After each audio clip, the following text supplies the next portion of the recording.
ძალადობის მსხვერპლი ქალები. ბავშვები. ჯანმრთელობის პრობლემების მქონე, დახმარების მომლოდინე ბავშვები.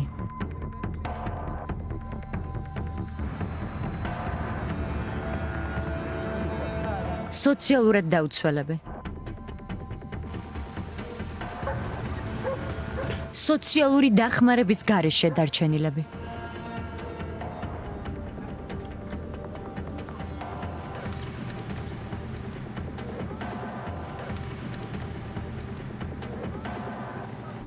მოხუცები.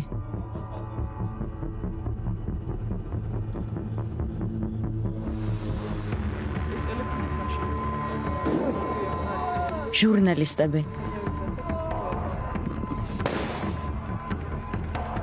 სასტიკად ნაცემი, დარბეული, უკანონოდ დაკავებული, მშვიდობიანი მომიტინგეები.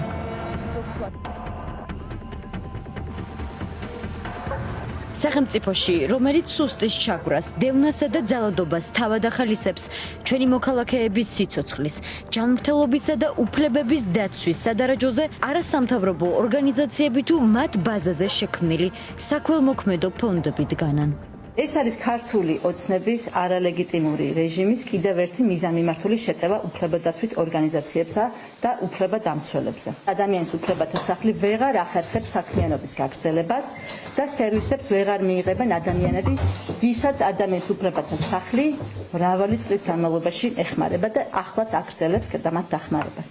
იმ სამოქალაქო ორგანიზაციებს შორის, რომლებიც სხვადასხვა ხელისუფლების დროს ზურგშექცეულ, დაჩაგრულ, გაღარიბებულ, პოლიტიკური ნიშნით განდევნილ მოქალაქეებს უსასყიდლოდ ეხმარებიან და ამის გამო ოლიგარქის ყადაღების ტალღაში მოხვდნენ, არის ადამიანის უფლებათა სახლიც. მათ პროკურატურის განჩინება დღეს ჩაბარდათ.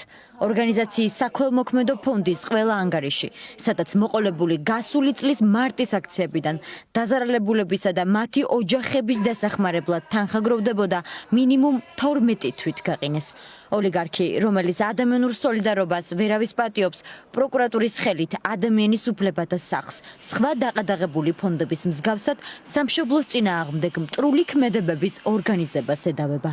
ამ ფონდების შეჩერებით სახელმწიფო ცდილობს, რომ უფრო მეტი ადამიანი გააღარიბოს, ფონდები შეიძლება გააჩერონ, მაგრამ სოლიდარობას, გვერდში დგომას, ერთად ბრძოლას ივანიშვილის რეჟიმი ვერ შეაჩერებს. ნანუკას ფონდის ბენეფიციარები საკუთარი შვილებისა და ფონდის გადასარჩენად ერთიანდებიან. ივანიშვილის პროკურატურას ვადა თვის ბოლომდე აქვს, რომ ყადაღა მოხსნას.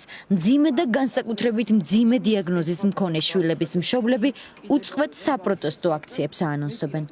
მე ვარ 14 წლის გაბრიელის დედა, რომელსაც აქვს უამრავი იშვიათი დაავადების დიაგნოზი და ჯერ კიდევ დასასმელი დიაგნოზები, ურთულესი ჯანმრთელობის მდგომარეობა აქვს და მუდმივად დამოკიდებული ვარ როგორც სახელმწიფო დაფინანსებაზე, ასევე ნანუკას ფონდზე, იმიტომ რომ ფაქტიურად თანადამფინანსებელია სახელმწიფოსი ნანუკა ჟორჟელიანის ფონდი, იმიტომ რომ სრულად სახელმწიფო ვერ აფინანსებს ხარჯებს, ან საერთოდ დროში ისე იწელება, რომ ჩვენი მდგომარეობა ვერ იცდის ხოლმე და სრულად უწევს ნანუკას ფონდს დაფინანსება. 24 საათიანი აქციები იქნება, რაც ჩვენთვის ძალიან რთულია, იმიტომ რომ ჩვენ არ გვაქვს ამის უფლება, რომ ბავშვები დავტოვოთ. ოლიგარქის ყადაღა, რომ მოქალაქეებში ერთმანეთის სოლიდარობას ვერაფერს დააკლებს, ამას კარგად აჩვენებს ისიც, რომ ნანუკას ფონდის ბენეფიციარს 1000 ლარიანი დახმარების მომლოდინე 11 წლის ალექსანდრეს სრულად უცხო ადამიანებმა ლარლარობით 31000-ზე მეტი შეუგროვეს. ალექსანდრე ჯარც აგროვებს. დიდი ოცნების ასრულებას ასე, პატარ-პატარა ნაბიჯებით ცდილობს. ოცნებობს, რომ ფეხბურთელი გახდეს, ჰქონდეს ბუცები და ფეხბურთის ბურთი. ასევე ფეხბურთის წრისთვის თანხა ყოველთვიურად. მაინც დავისვენო ხოლმე და ჯართი აღარ შევაგროვო. 15 წუთში შეგროვდა 5500 ლარი დაჯარიმებული მოქალაქეებისთვის ამ ჯარიმების დასაფარი თანხა. მათ შორისაა მსახიობი ბაჩო ქაჯაია. ის გზის გადაკეტვის გამო დააჯარიმეს. ბაჩო ქაჯაიამ დახმარება მოქალაქეებს თხოვა. 15 წუთში შეგროვდა სრული თანხა და კიდევ მეტიც. იმდენი, რომ ანატყე ბუჩავას ჯარიმასაც ეყოფა. ძალა ერთობაშია, მიყვარხართ ყველა.